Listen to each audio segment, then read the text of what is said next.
Corona का मामला सबसे ज्यादा महाराष्ट्र में ही बढ़ रहा है और यही वजह है कि महाराष्ट्र सरकार बेहद चिंतित है।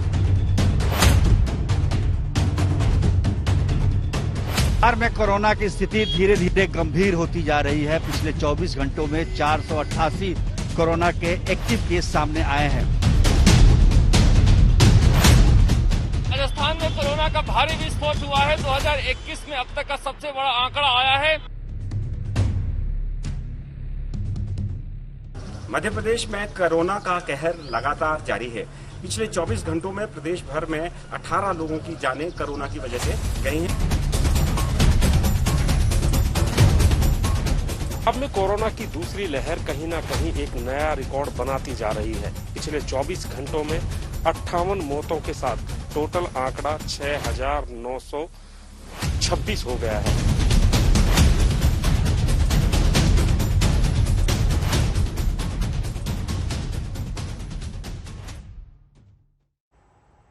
और अब चलते हैं शहर शहर का हाल जानने, जहां कोरोना की रफ्तार डरा रही है। क्या कोरोना आउट ऑफ कंट्रोल है? देखिए जरा। कोरोना का मामला सबसे ज्यादा महाराष्ट्र में ही बढ़ रहा है और यही वजह है कि महाराष्ट्र सरकार बेहद चिंतित है, क्योंकि उनका मानना है कि अगर इसी तरह से आंकड़े बढ़ते रहे तो महाराष्ट्र में जितनी स्वास्थ्य सेवाएं हैं वो चरमरा जाएंगी। महाराष्ट्र सरकार का अभी से मानना है कि जितने बेड्स हैं, आईसीयू हैं अस्पतालों में, वो कम पड़ जाएंगे अगर इसी तरह से आंकड़ा बढ़ता रहा। और यही वजह है कि महाराष्ट्र सरकार अभी से ही लॉकडाउन की बातें कर रही है। ये अभी फिलहाल धमकी स्वरूप ही है, लेकिन वो इसलिए है क्योंकि महाराष्ट्र सरकार और डॉक्टरों का मानना है कि लोग नहीं मानते। यहाँ हमने कई दुकान वालों से भी बात की और उनका भी यही कहना है कि एक घर से तकरीबन एक ही शख्स तकरीबन 4 से 5 बार निकलता है, दुकानों में आता है, जिसकी कोई जरूरत नहीं है। अगर लोगों को सामान की जरूरत है तो वो एक बार में आए, अपना लिस्ट बनाए और उसके बाद सामान लेके चले जाएं। लेकिन कई लोग बार बार आते रहते हैं और यही वजह है कि महाराष्ट्र सरकार बार बार कह रही है कि अभी तो सिर्फ नाइट कर्फ्यू है। अगर इसी तरह से आंकड़े बढ़ते रहे, लोग नहीं माने, सोशल डिस्टेंसिंग, मास्क पहनना ये सब नहीं करेंगे तो लॉकडाउन भी लग सकता है।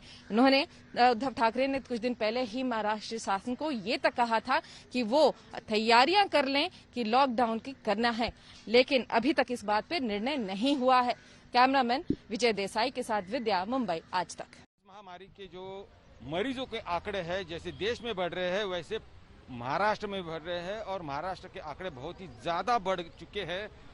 रोजाना तकरीबन 40,000 पॉजिटिव मरीज सामने आ रहे हैं और यहाँ पर आप देख सकते हैं कि ये जो काउंसिल हॉल है पुणे शहर का, जहाँ पर हर शुक्रवार को कोरोना वायरस की रिव्यू मीटिंग होती है। खुद राज्य के उप मुख्यमंत्री अजित पवार, जो कि इस जिले के पालक मंत्री है, गार्डन मिनिस्टर, वो यहाँ पर आकर जायजा लेते हैं। यहाँ के अधिकारी, जो नेता वर्ग है, इलेक्टेड रिप्रेजेंटेटिव्स है, उन सब के साथ मिलकर आगे क्या करना है इसके बारे में बातें होती है। लेकिन जो पुणे के आंकड़े सामने आ रहे हैं, रोजाना तकरीबन 4,500 पॉजिटिव यानी मरीज जो सामने आ रहे थे वो अचानक जिले में भी बहुत ज्यादा बढ़ चुके हैं और इसीलिए ये चिंता की बात है कि इतनी बड़ी संख्या में अगर मरीजों के आंकड़े बढ़ रहे हैं तो फिर लॉकडाउन लगाया जाए या नहीं। और इसी के लिए आज की जो रिव्यू मीटिंग है, जायजा की जो मीटिंग है, वो ली जा रही है, ऐसा कहा जा रहा है। और आज क्या होता है यहाँ पर काउंसिल हॉल में, अजित पवार जो कि राज्य के उप मुख्यमंत्री है, वो क्या निर्णय लेते हैं, ये देखने वाली बात होगी। लेकिन गंभीर बात यह है कि जिस तरह से पूरे देश में मरीज कोरोना के बढ़ रहे हैं, सबसे ज्यादा मरीज महाराष्ट्र से आ रहे हैं। 44,000 पॉजिटिव मरीज 1 अप्रैल को देश के साथ साथ महाराष्ट्र में पॉजिटिव मरीज आए थे और ये सबसे बड़ी चिंता की बात है। भारत में और दिल्ली में कोरोना की लहर का कहर बराबर बढ़ रहा है। पिछले हफ्ते भर का डेटा देखें तो हर रोज 1800 से ज्यादा केस दिल्ली में पाए गए और भारत में भी कई हजार केस मिल रहे हैं। कैबिनेट सेक्रेटरी ने आज 11 बजे बैठक बुलाई है सभी राज्यों के रिप्रेजेंटेटिव्स के साथ, ये देखने के लिए कि अगला कदम भारत में क्या लिया जाना चाहिए। दिल्ली चीफ मिनिस्टर अरविंद केजरीवाल ने भी हेल्थ मिनिस्टर और ऑफिशियल्स के साथ शाम 4 बजे बैठक बुलाई है, जिसमें ये मुद्दा रहेगा कि दिल्ली में कोरोना की रोकथाम और इलाज के लिए क्या व्यवस्था है और आगे क्या कदम उठाने जाने चाहिए। कैमरामैन राकेश के साथ अनीशा माथुर, दिल्ली आज तक। और अब आपको दिखाते हैं पटना समेत उन शहरों का हाल जहां पर दिनों दिन मामले लगातार बढ़ते जा रहे हैं। कैसे रुकेंगे केस? वैक्सीनेशन का हाल क्या है, देखिए जरा। में कोरोना की स्थिति धीरे धीरे गंभीर होती जा रही है। पिछले 24 घंटों में 488 कोरोना के एक्टिव केस सामने आए हैं। केवल पटना की बात करें तो 174 केस पटना में आए हैं, लेकिन अब देख सकते हैं पटना में जो हालात हैं, सोशल डिस्टेंसिंग का पालन नहीं है और हम कह सकते हैं कि लोग मास्क बहुत कम संख्या में, आप देख सकते हैं कि लोगों ने मास्क लगा। अब मास्क क्यों नहीं लगाए हैं आप? अब देखिए जवाब लोग दे नहीं रहे हैं, लेकिन ये स्थिति गंभीर है और धीरे धीरे गंभीर होती जा रही है। खासतौर पर पटना में अभी 750 के करीब एक्टिव केस हैं और पूरे बिहार की बात करें तो 1907 केस जो है वो पॉजिटिव एक्टिव केस हैं अभी पूरे बिहार में। और सबसे ज़्यादा प्रभावित जो है वो पटना ही है, क्योंकि पटना में बहुत सारे लोग बाहर से भी आते हैं और उनके जरिए भी कोरोना काफ़ी फैल रहा है। आप मास्क क्यों नहीं लगाए हुए? जी, मास्क क्यों नहीं लगाए हैं? मास्क भूल गए सर, लगाए। भूल गया? कोरोना नहीं भूलेगा? जी, लगाना चाहिए। लोग मास्क भूल जा रहे हैं और यही कारण है कि लगातार ये संख्या बढ़ रही है। पिछले 10 दिनों की बात करें तो 10 दिनों में 74% जो 1907 की संख्या है उसमें 74% केवल पिछले 10 दिनों में ही सामने आए हैं। इसकी मुख्य वजह है कि होली के अवसर पर बिहार में बहुत सारे लोग दूसरे राज्यों से आए और इसकी वजह से भी कोरोना का फैलाव हुआ। हालांकि राज्य सरकार की तरफ से इस तरह के कोई कदम नहीं उठाए गए हैं जिससे लगे कि स्थिति गंभीर है। कहने का मतलब कि लॉकडाउन की तरफ कोई इस तरह का इशारा नहीं है। स्कूल, कॉलेज, सारे व्यावसायिक प्रतिष्ठान खुले हुए हैं। लोग जो है बेखौफ अपना काम भी कर रहे हैं। मध्य प्रदेश में कोरोना का कहर लगातार जारी है। पिछले 24 घंटों में प्रदेश भर में 18 लोगों की जानें कोरोना की वजह से गई हैं और 2500 से अधिक केसेस जो है 24 घंटे में मध्य प्रदेश से रिपोर्ट किए गए हैं। अभी तक मध्य प्रदेश में एक्टिव केसेस की संख्या जो है वो 18,000 से ऊपर है और जो लोगों की टोटल जो जान गई है वो 3,998 लोग अभी तक इसमें अपनी जान गंवा चुके हैं। प्रदेश भर में चिंता की स्थिति है और सरकार ने 5 जिलों में जो है लॉकडाउन अभी फिलहाल लगा दिया है। जहां तक प्रदेश की राजधानी भोपाल का सवाल है, सरकार ने अभी फिलहाल लॉकडाउन लगाने जैसी स्थिति से इनकार किया है और अभी कहा है कि अभी कोशिश यही की जाएगी कि समय बढ़ाया जाए धीरे धीरे करके, और वो बढ़ा भी रहे हैं और उस रिस्ट्रिक्शंस को लगा के और SOPs का पालन करने के साथ साथ किसी तरह से संक्रमण की दर रोकी जाएगी। कैमरामैन दिलीप विश्वकर्मा के साथ हेमेंद्र शर्मा, भोपाल। राजस्थान में कोरोना का भारी विस्फोट हुआ है। 2021 में अब तक का सबसे बड़ा आंकड़ा आया है, जब 1300 से ज्यादा मामले एक दिन में आए हैं। अकेले जयपुर में 242 कोरोना के मामले आए हैं। राजस्थान में अब कोरोना के एक्टिव मरीजों की संख्या 9,563 हो गई है। समझा जा सकता है कि जहां पर 2021 में एक्टिव केसेस की संख्या 1000 के नीचे आ गई थी, वो सीधे करीब 10,000 तक पहुंच गई है। जिस तरह से लगातार कोरोना के मामले बढ़ते जा रहे हैं, राजस्थान के जितने बड़े शहर हैं, चाहे जोधपुर हो, कोटा हो, उदयपुर हो या छोटे शहर डूंगरपुर हो, हर जगह मामले कोरोना के जो केसेस हैं वो 100 से ज्यादा आने लगे हैं। तो समझा जा सकता है कि किस तरह से कोरोना के मामले लगातार बढ़ने लगे हैं। हालांकि सरकार ने सख्ती की है, 9 बजे के बाद रात्रि में दुकानें बंद करा दी गई है। उसके अलावा 10 बजे कर्फ्यू लगा दिया गया है। आने जाने वाले बाहर के दूसरे राज्यों के लोगों के लिए RT-PCR टेस्ट जो है वो जरूरी कर दिया गया है। लेकिन उसके बावजूद जिस तरह से कड़ाई होनी चाहिए वो कड़ाई हो नहीं पाती है। जैसे देखिए दुकानदार बैठे हैं, ये यहाँ पर बैठे हुए हैं, बिना मास्क लगाए बैठे हैं। चाय की दुकान पर बैठे हैं, वो बिना मास्क लगाए बैठे हैं। तो इस तरह से जो लोग हैं वो ज्यादा कोरोना को लेकर एहतियात नहीं बरत रहे हैं, जिसकी वजह से इस तरह से कोरोना के मामले बढ़ रहे हैं। कैमरामैन निखिल शर्मा के साथ शरद कुमार, जयपुर, आज तक। में कोरोना की दूसरी लहर कहीं ना कहीं एक नया रिकॉर्ड बनाती जा रही है। पिछले 24 घंटों में 58 मौतों के साथ टोटल आंकड़ा 6,926 हो गया है। हालांकि सरकार वैक्सीनेशन को लेकर गंभीर है और कल जब पहली बार 45 से ऊपर के लोगों को वैक्सीन लगाई गई तो 48,000 लोगों ने वैक्सीन ली। ये जो लाइन आप मेरे पीछे देख रहे हैं, ये दरअसल कोरोना के सैंपल कलेक्शन की लाइन है। लेकिन लोगों की गंभीरता किस तरीके से है वो भी आप अंदाजा इस भीड़ को देखकर लगा सकते हैं। बार बार ये कहा जा रहा है कि 2 गज की दूरी और मास्क है जरूरी, तो 2 गज की दूरी भी कम से कम यहाँ पर लोग बनाने में कहीं ना कहीं असफल साबित हो रहे हैं। और ये लाइन अगर आप देखें तो आपको लगेगा कि ये लाइन कहीं ना कहीं राशन लेने के लिए लगी हो, इस तरीके से लोग यहाँ पर खड़े हुए हैं। और 2 गज की दूरी को तो किस तरीके से पालन करना है ये भी आप भूल ही जाइए।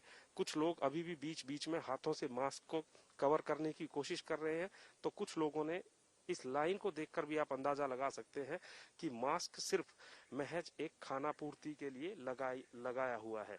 तो कुल मिलाकर सरकार ने भी अब साफ संदेश दे दिए हैं। पंजाब के मुख्यमंत्री कैप्टन अमरिंदर सिंह ने साफ कर दिया है, अगर कोरोना से हालात पंजाब में काबू नहीं आते हैं तो 8 अप्रैल को रिव्यू मीटिंग के बाद सरकार कड़े कदम उठाएगी और एक बार फिर से लॉकडाउन जैसी सिचुएशन पर विचार किया जा सकता है। तो वहीं एक्सपर्ट कह रहे हैं कि 6 अप्रैल के बाद पंजाब में कोरोना का पीक शुरू हो जाएगा, यानी कि खतरा अभी टला नहीं बल्कि बढ़ता जा रहा है। लिहाजा सावधानी और बचाव ही इसके उपाय फिलहाल नजर आ रहे हैं। कैमरामैन गुंजीत कुमार के साथ सतेंद्र चौहान, मोहाली, आज तक। पिछले साल मार्च के महीने में आए लॉकडाउन के बाद छात्रों का पूरा साल घरों के अंदर लैपटॉप और मोबाइल पर ही नजरें गड़ाए बीत गया और इस साल की शुरुआत में संक्रमण कम होने के चलते उम्मीद ये की जा रही थी कि बच्चे दोबारा स्कूल जा सकेंगे, लेकिन अचानक से बेतहाशा बढ़े आंकड़ों ने सारी उम्मीदों पर फिर से पानी फेर दिया।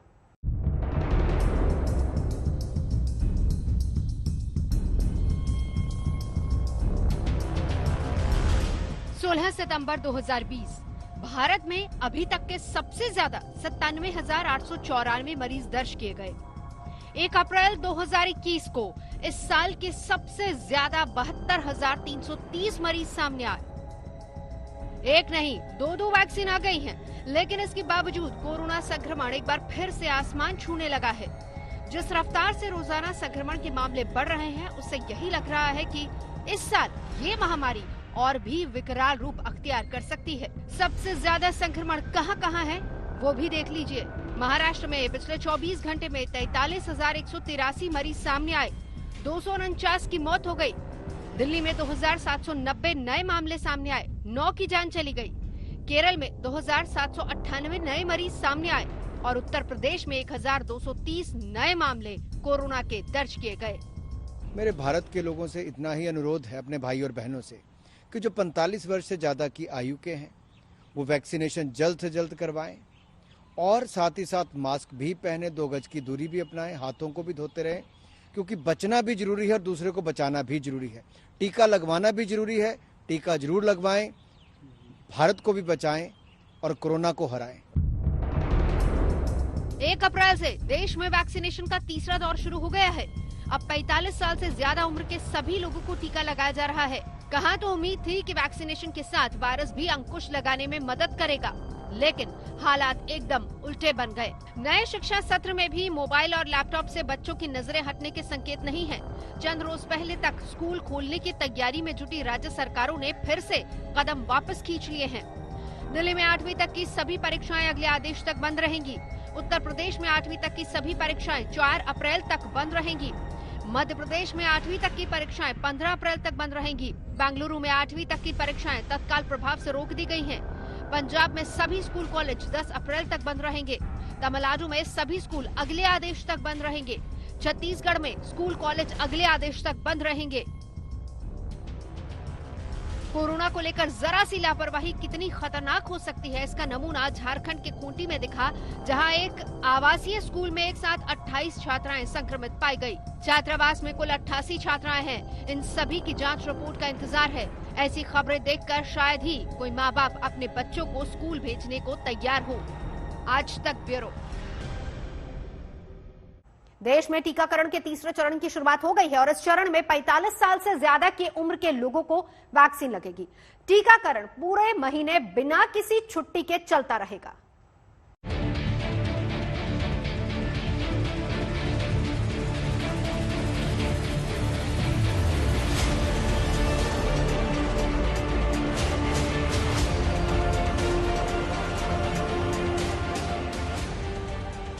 कोरोना महामारी के खिलाफ लड़ाई के तीसरे चरण की शुरुआत हो गई। इस चरण में 45 से ज्यादा उम्र के सभी लोगों को टीका लगाया जाना है। दिल्ली के अस्पतालों में टीकाकरण के तीसरे चरण को लेकर जबरदस्त उत्साह नजर आया। कतार लंबी होने की वजह से लोगों को अपनी बारी के लिए इंतजार करना पड़ रहा था। 1 अप्रैल से सरकार ने 45 वर्ष से ऊपर सबके लिए वैक्सीनेशन ड्राइव को पूरी तरीके से खोल दिया है। अब आप देख सकते हैं कि हर वो व्यक्ति जो 45 वर्ष से ऊपर की उम्र का है वो टीकाकरण करने के लिए अस्पतालों में जा रहे हैं। इस वक्त हम Rajiv Gandhi super speciality hospital में हैं और मेरे सामने आप देख सकते हैं कि काफी लोग यहाँ पर आए हैं टीका लगवाने के लिए। लखनऊ में उत्तर प्रदेश के मुख्य सचिव राजेंद्र कुमार तिवारी कोरोना वैक्सीन की पहली डोज लेने पहुंचे। मुख्य सचिव ने कहा कि टीकाकरण के लिए कोरोना जांच भी बढ़ाई जाएगी ताकि दूसरी लहर का मुकाबला किया जा सके। महाराष्ट्र का पुणे लंबे समय से कोरोना की चपेट में है। यहाँ शहर के मेयर मुरलीधर मोहन ने खुद वैक्सीन लगवाकर तीसरे चरण का उद्घाटन किया।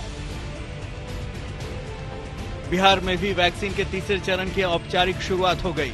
यहाँ स्वास्थ्य मंत्री मंगल पांडे अपनी पत्नी के साथ वैक्सीन लेने गए। मंगल पांडे ने बताया कि बिहार में अब तक 29 लाख लोगों को वैक्सीन लग चुकी है और हालात काबू में हैं। मैंने कोरोना का कोवैक्सीन टीका लिया है और आज का यह टीका मैंने लिया है और इसके 6 से 8 सप्ताह के बीच में फिर दूसरा डोज हमको लेना है।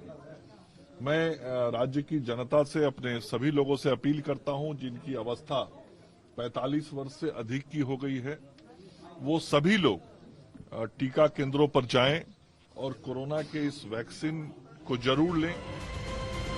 मध्य प्रदेश में भी 45 साल और उससे अधिक उम्र के लोगों को कोरोना वैक्सीन लगनी शुरू हो गई है। राज्य में हर दिन 4 लाख से ज्यादा लोगों को कोरोना वैक्सीन लगाने का लक्ष्य रखा गया है। मध्य प्रदेश की जब हम बात करते हैं तो यहाँ पे जिस तेजी से संक्रमण बढ़ा है बीते कुछ दिनों में, उसके बाद सरकार ने भी नया टारगेट सेट कर दिया है वैक्सीनेशन का। ज्यादा प्रभावित जो जिले हैं वहाँ पे अब 100% वैक्सीनेशन करना होगा अगले 2 हफ्तों के दौरान और इसीलिए बड़ी संख्या में लोग अब पहुंच रहे हैं वैक्सीनेशन के लिए।